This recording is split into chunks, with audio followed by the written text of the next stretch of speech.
Okay, so Virgo, a couple of messages for you through the crystal ball. Firstly, there's somebody who you've overlooked. I feel like it's a friend or an acquaintance that has been in your life for some time. I heard the word stroppy. They might be a bit stroppy with you if you've missed communicating with them for a while. They're feeling like they've been overlooked. I'm going to say they feel like they're a little bit of a needy person. If I'm to kind of be what the feeling that I was getting out of the crystal ball is that somebody who enjoys, let's just say they enjoy the attention of when you call or something like that, and maybe you've just gotten really busy, because I feel like there's a hecticness that's happening for the Virgos that are watching this, and I just feel like maybe they've slipped out of your mind, but they're waiting for you, kind of expecting for you to reach out, and perhaps you've forgotten. I feel like there's this neediness behind this person, and like you'll think later, I'm hearing kind of bugger, I wish I had have reached out to them because they're a bit stroppy with me now, kind of thing. It's not going to cause a major problem, but if this is the little reminder, then take it as the reminder and just send a message. Say, look, I've been caught. Think about that. You'll know who it is. It's for whoever this is. It's quite a specific guy or girl who's been in your life for some time, or maybe it's a work colleague that you normally would be in contact with quite a lot, or a family member, and you've just let it slip for a while, and they're kind of holding back and waiting for you to reach out. Maybe they're normally the ones that do or have the last few times. That's of importance for me to let you know, because it's going to avoid this stroppiness. Now, the other thing that I got when I was outside looking through the crystal ball, I got this wattle bird that was coming over. We have wattle birds down here in Australia. I'm in Melbourne, and they like to take the sort of honeysuckle and they like wattle this time of season where there's a lot of things blooming, because it's spring down here.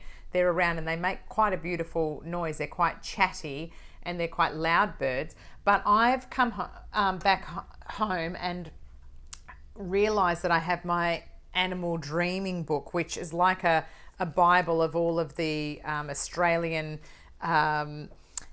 creatures, birds and animals, and I can't believe it, but there's a wattle bird in here. So I thought I'm definitely meant to think of this and bring you the messages, and I was reading through it before. I won't read the whole thing out to you, but it does say that the wattle birds are responsible for the pollination of many plants, resembling little orbs of golden light. Wattle blossom is, in all its glory, is an uplifting sight, joyous enough to raise even the dullest of spirits. I feel like that's something that you need to hear as well. But the wattlebird energetically opens our hearts to the joy of life, the gifts of creation, and the beauty that surrounds us each and every day. It reminds us of the joy found in being and the abundance that comes when we surrender control over the hows, whys, and whens that dominate and limit our prospects. Wattlebird calls for us to dance in the sunlight and sing praise from our heart for the good things currently happening in our lives. In doing so, the little image we hold dear, the image of our yearned for future, will have a chance of becoming reality. Put another way, by surrendering control of how, when, and where our imagined future will come to fruition, we effectively guarantee its emergence. We welcome the nectar of life to flow freely our way, filling our life with opportunity and abundance. I think that is your message, Virgo, hidden in there. I've had a lot of gratitude messages this month too for a few other signs. Let's see what comes up in the cards and if we have any more messages from the Everyday Witch Tarot. Was such a beautiful bird. It was really getting my attention. The death card coming out here, number 13, Scorpio energy here. So death and rebirth. Interesting, because Scorpio, when one door closes, another one opens. And, this cutting the threads here. I'm hearing cutting the cords.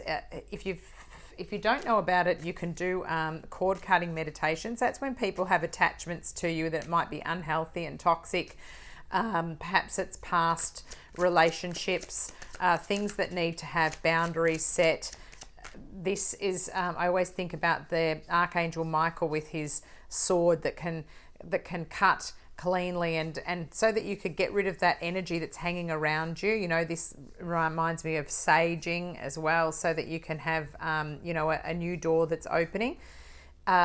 Scorpio is very good at death and rebirth. So their energy is well aspected. It's coming up towards the end of October as well. So that might be the season where you can really launch forward and have some fresh energy coming in.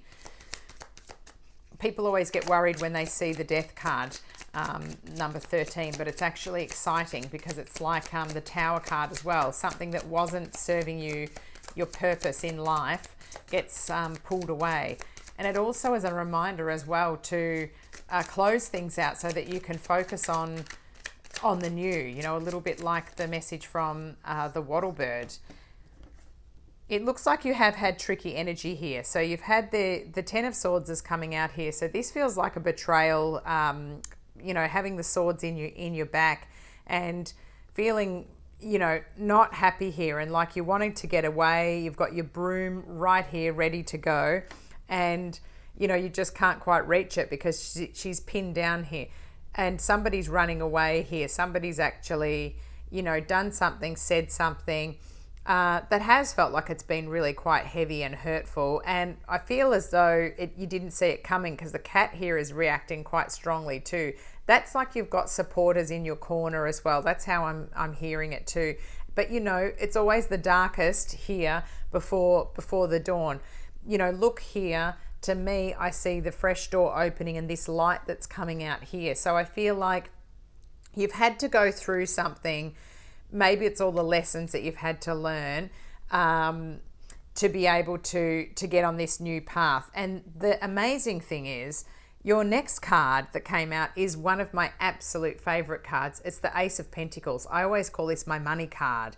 And if you look at that, you've gotten rid of the, you know, the shadow dark energy and cut the cord, started your death and rebirth, walked through the new door, you know, recovered, because it takes a bit of time. Maybe you're in that phase now, in the healing phase. And then, you know, look what's happened here. The sun's risen up, and here's the coins, here's the house, here's the cat that was, you know, feral here, feeling like it was really angry, licking its paws. It looks like it's got a bowl of milk here.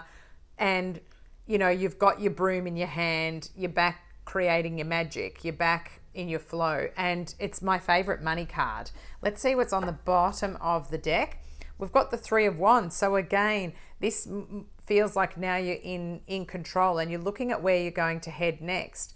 It's funny because in one of the other signs, I think it was for Cancer, I think I got a gecko, a lizard or a chameleon type feeling here, like you're having to, you know, having to change it up, having to perhaps look at new ways of thinking, of changing for the audience, that kind of thing. New horizons here, really good for travel, for looking at new outlooks, maybe going out, you know, setting out on a new horizon, so something new.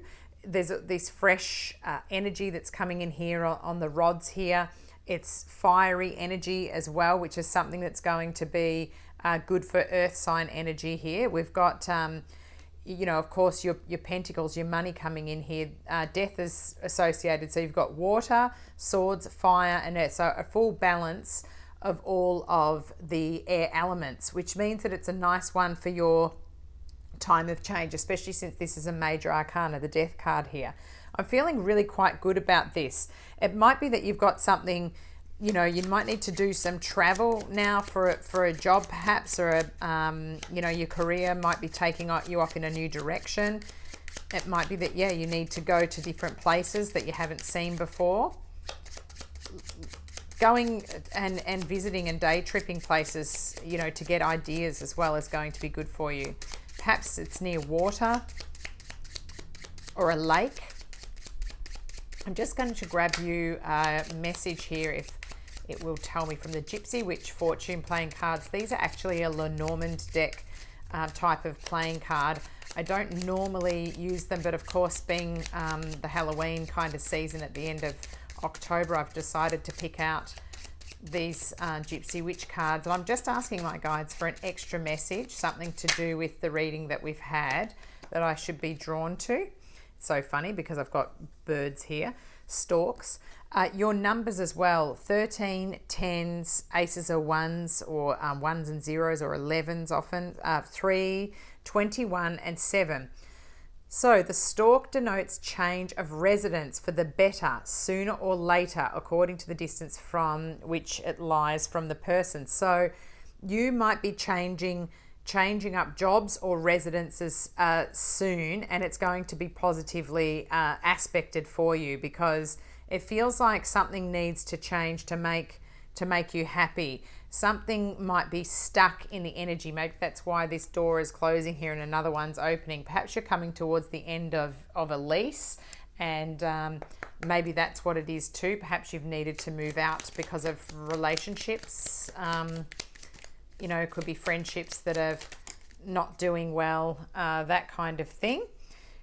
You've got from the Forest Fae here, the Numina, seek inspiration in twilight wanderings. So again, I'm feeling like if you go outside, especially on that twilight, you know, as it's sort of, it's funny that these are sort of these sun setting type vibes here.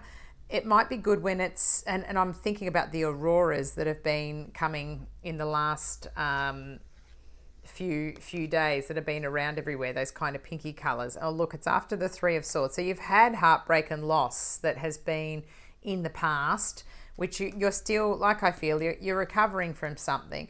Maybe, you know, there's been a relationship breakdown that's been not so great, or things that are just not been going to plan in relationships. I feel like there's positive stuff coming. You know, your Ace of Pentacles, my favorite card that's in the deck, and this one, Three of Wands, is new horizons, fresh energy coming.